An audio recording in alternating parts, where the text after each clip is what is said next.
Nous allons maintenant écouter une présentation de Jean-Patrice Calory de l'agence CAB Architectes sur l'École nationale de la statistique et de l'administration économique, dite ENSAE. Il y a un pointeur, je ne sais pas si ça peut vous être utile. Oui, voilà, je vous le laisse alors. Merci. Hein ? Bien, bonjour.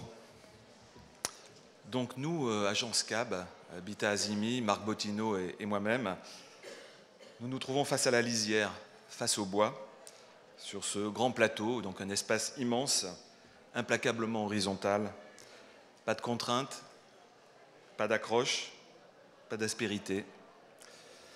Un terrain en frange, en limite, en bordure, et qui projette le regard vers un horizon, un nouvel horizon pour nous. Ici, le paysage, c'est une vibration. C'est un territoire que le soulèvement tellurique a mis en relation forte avec le ciel et le lointain. Bon, on a tous compris que Saclay, c'est une belle ambition.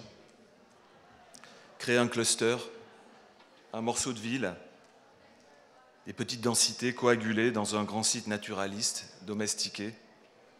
Image rêvée des campus américains, mêlée au désir d'urbanité à l'européenne. Quelle était la question? Le fil rouge.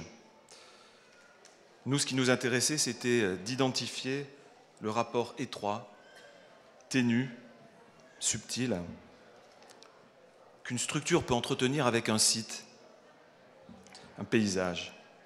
Alors là, c'était un plateau post-agricole, comme on l'avait fait auparavant, avec la Méditerranée. Le voisinage, une préexistence neutre, peu influente, un dialogue face à face, dénué de tensions. Les tensions, ça sera pour plus tard, par la densité. Pas loin, il y a Polytechnique, un beau bâtiment, épais, creusé, abstrait, mais un peu daté aussi. Donc pour retenir de l'immensité du territoire une partie de son paysage, voilà, on travaille sur la figure du cloître.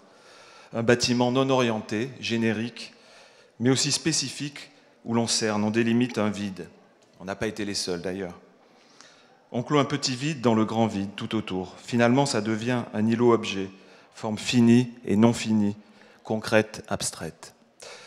Et au sol, le projet qui parle au sol. Un sol équipé, un sol programmé, qui invite à la pratique sociale, à l'aménité.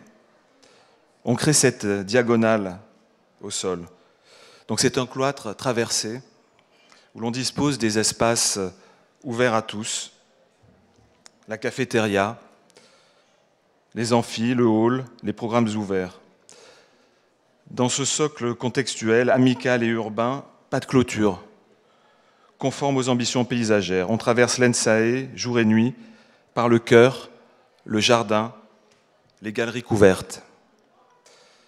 Ça permettra une déambulation libre vers des lieux de détente, ouverts à tous, propices à cette convivialité scientifique.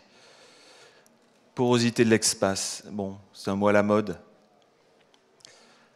L'ENSAE, École nationale supérieure de mathématiques et de statistiques. Alors, au-dessus de ce socle, dans les étages, on a voulu mettre de la lumière, ouvrir vers le paysage, créer des places publiques sous forme de loggia urbaine, des respirations spatiales, des lieux de courtoisie, des salles et des bureaux de chercheurs, beaucoup de bureaux, beaucoup trop. Alors on organise les couloirs, les dessertes comme des rues, avec des aspérités un peu granuleuses, avec des lieux indéfinis, hors programme. C'est des plugs, des micro-espaces de convivialité à l'échelle des dessertes, ouverts. Alors la technique, elle aide à formuler l'architecture.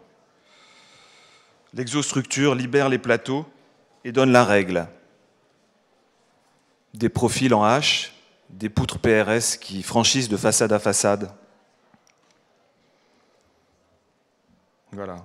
Et à l'intérieur, une flexibilité qui peut-être là n'est pas un vain mot. Décloisonnement, un seul matériau écologique, le fermacelle, brut, comme ça, sans peinture. Donc, une volonté de monomatière. On n'a pas voulu dessiner les façades. Simplement, c'est la structure qui s'exprime, à la fois squelette et enveloppe. Un dispositif qui forme une succession de couches aux propriétés spécifiques. Ventelle vitrée mobile,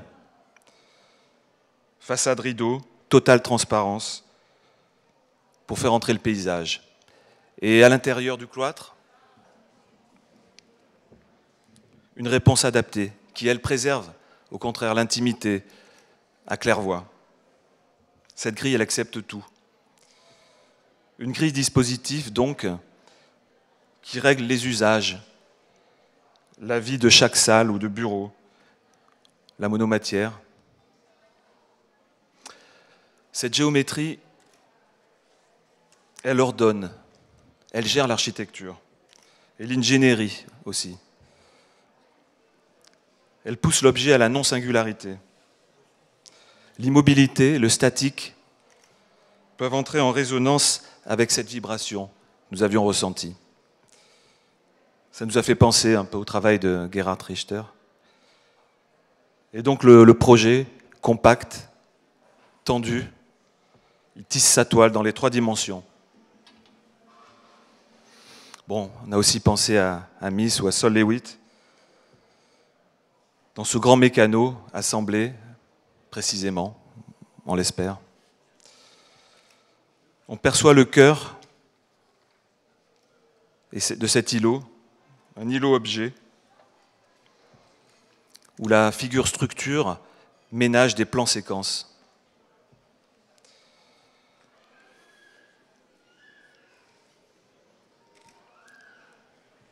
La trame est égale, continue, sans début ni fin, abstraite métaphore d'un bâtiment-monde à la fois contenant et contenu.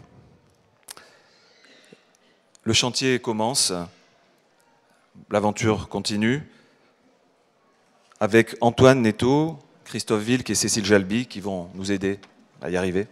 Merci.